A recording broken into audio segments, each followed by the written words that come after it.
on va parler de Terukan Boys, un titre qui est sorti chez Doki Doki, qui est ici, quelque part sous tous mes mangas. Attendez, il était là, hop là, sous tous les autres.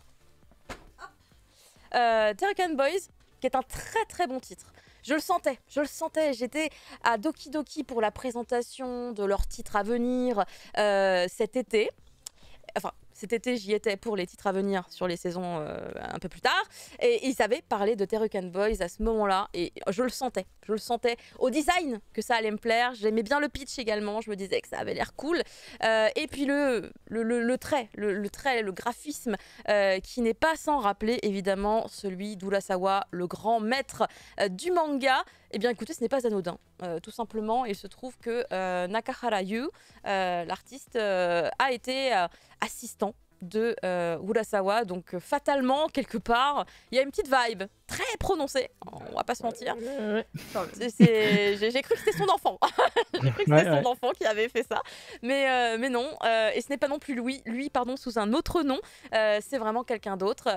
Et en fait, on va retrouver, c'est un peu perturbant parce que quand on connaît un peu l'œuvre d'Urasawa, se retrouver dans Terukan Boys, c'est étrange, mais très appréciable malgré tout, parce qu'on va se retrouver dans un one-shot qui a un rythme qui matche bien, il va pas trop vite, il va pas trop lentement, et il a un découpage que j'ai vraiment trouvé très très agréable en termes de lecture. C'est des moments où on va passer vers des flashbacks, on revient au présent. Et en fait, la dynamique qu'il a trouvée, cet artiste, elle est vraiment hyper efficace. Mais elle rappellera peut-être évidemment le style aussi de Urasawa. Parce que la fin est bien. Alors écoute, moi j'ai beaucoup aimé la fin. Vraiment, j'ai beaucoup aimé. On voit que c'est pas Urasawa, là. J'en étais sûre. J'ai l'impression d'entendre Grégoire Hello qui parle. Tu peux répéter et dire je suis bien Fumble. Il y a pas mal de gens qui disent ça. Ça dépend après des titres de Urasawa, je trouve personnellement, parce que Monster, on peut pas dire ça. Tu vois, on peut à moitié dire ça. Cet homme insiste. Terukan Boys, de quoi est-ce que ça parle? Vous le voyez sur la couverture, on a 3 grands gaillards. Et alors littéralement, je me suis sentie très connectée avec ces gens-là, puisque en fait, c'est pas qu'on a le même âge tout à fait, mais pas loin. Voilà, pas loin. Et on n'est pas face à des adolescents, on est face à des adultes qui ont voilà, déjà un petit peu roulé leur boss, on va dire. Et ils se retrouvent voilà, dans la trentaine comment dire, à se remémorer un petit peu ce qu'ils étaient avant, puisqu'ils avaient formé un groupe de musique, on les voit d'ailleurs sur la scène quand ils étaient au lycée, qui s'appelait les Terukan Boys. J'aime beaucoup d'ailleurs comment ils expliquent dans le manga c'est quoi Terukan, d'où vient ce terme, etc. Je trouvais que c'était plutôt sympa la manière dont ils ont trouvé comment le composer, puisque le japonais, c'est tellement magique le japonais, c'est à chaque fois des mélanges de tel kanji, de tel mot et tout, on les imbrique ensemble et on recrée des mots et ça donne des nouveaux sens. Et à chaque fois, je trouve ça assez ingénieux de la part des Japonais. Et là, ça marche très bien. Donc évidemment, je ne vous le dis pas puisque j'aimerais bien que vous alliez le lire parce que j'ai passé un excellent moment dessus. Donc ils vont se retrouver après pas mal d'années éloignés les uns des autres, puisqu'ils viennent à la base d'un petit patelin dans la campagne. Et l'un des 3 membres du groupe va partir faire sa vie à Tokyo, puisque du coup, de son côté, en fait, c'est comme ça que ça se passe, c'est comme ça qu'il voyait son avenir. Donc, il va devenir salariman. Un autre va reprendre l'entreprise familiale, il va devenir mécano, en quelque sorte. Il va tenir un garage, il va réparer des voitures. Et il y en a un autre qui ne veut pas lâcher son rêve d'ado et qui continue à jouer de la guitare dans la rue et à faire des petits jobs, des petits baito comme on dit au Japon, pour essayer de subvenir un petit peu à ses besoins. Donc ces 3 gaillards se retrouvent, voilà, une petite occasion comme ça pour boire ensemble. Et en fait, à ce moment précis, il va se passer un truc. C'est que dans la même ville, dans ce fameux petit patelin, au même endroit, un peu plus loin, il va y avoir un autre de leurs anciens camarades de classe qui s'appelait Hamada, je crois, qui en fait était un petit peu la tête. C'était un peu une espèce de premier de la classe, avec un grand cliché, avec ses petites lunettes et tout. Je sais pas si on le voit un petit peu ici. Non, on les voit préparer effectivement le cambriolage, puisque du coup ça va être ça tout le plot. En fait, il se trouve que Hamada va avoir un très très gros souci. Il était en classe avec eux. Il a l'air gentillet comme tout, le petit Hamada avec ses petites lunettes et tout. En fait, il travaille dans l'IT, il a développé des programmes. On sent qu'il pourrait devenir riche, puisque c'est un truc qui marche bien, l'informatique et tout. C'est peut-être le Elon Musk japonais, mais gentil. Peut-être, je ne me rends pas bien compte. Du coup, il va lui arriver des gros soucis. Il va tout simplement se faire menacer par un groupe de Yakuza pour souscrire à un prêt, hein, puisque du coup, c'est des espèces de prêteurs sur gage. Attendez, peut-être je me trompe d'expression, peut-être que prêteur sur gage n'est pas le bon terme, mais en tout cas, c'est des boîtes qui te prêtent de l'argent et genre derrière, faut rembourser, mais tu ne sais pas pourquoi tu te retrouves avec 80% d'intérêt. C'est vraiment très étrange. Et il va se retrouver forcé, usurier, merci, oui, c'est ça.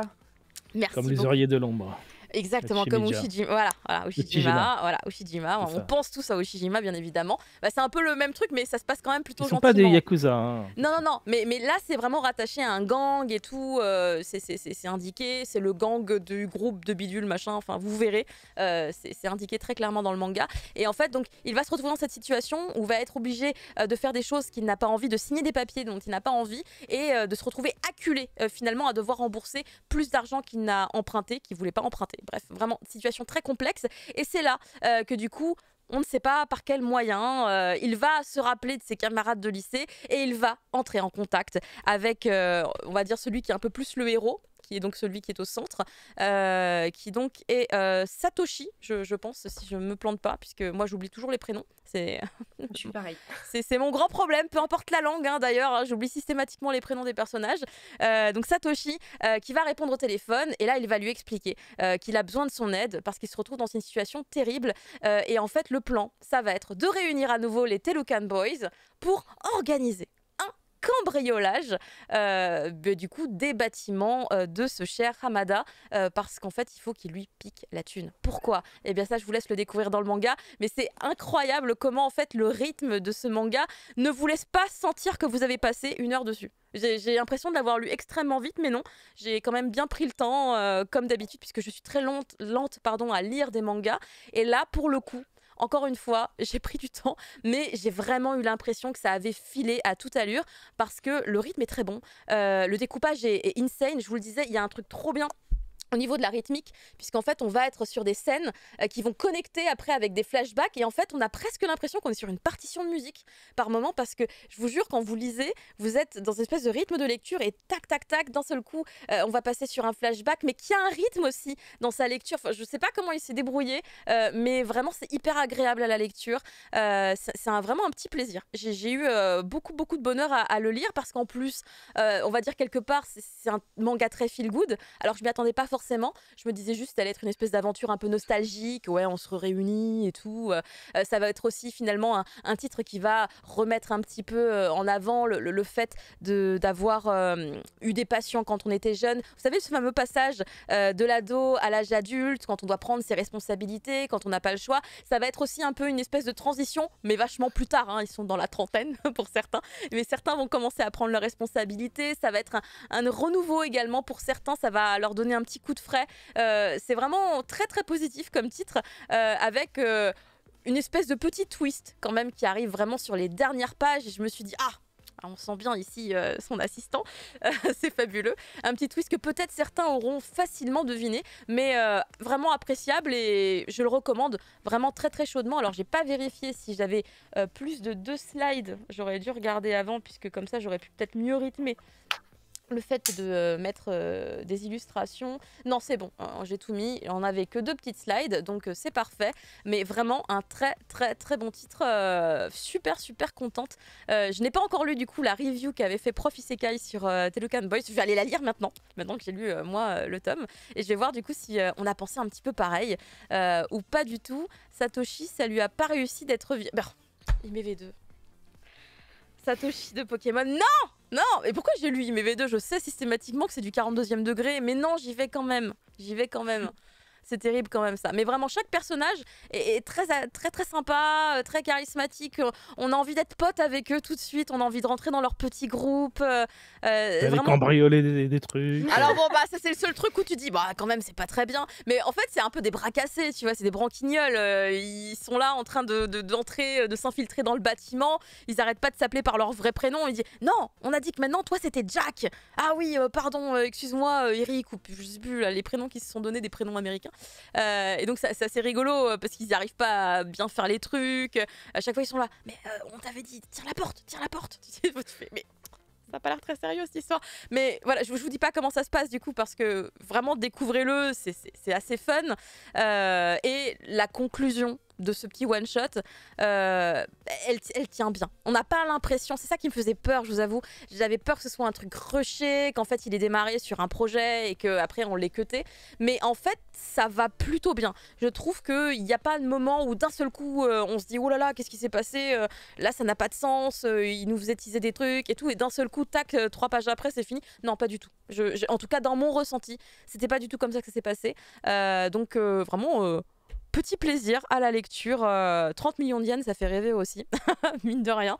J'aimerais bien 30 millions d'yens, mais vous verrez que quelque part, c'est pour la bonne cause qu'ils agissent comme ça. Donc pour moi, Telucan Boys, c'est un grand oui, et argument supplémentaire, c'est un one-shot. Donc je sais que pour les petites bourses, bah, c'est toujours bon d'avoir des titres qui tiennent bien, qui sont sympathiques à lire et qui en plus voilà, ne vont pas compter 45 volumes. Voilà, Telucan Boys, c'est ma recommandation pour vous, et on va continuer avec du manga français.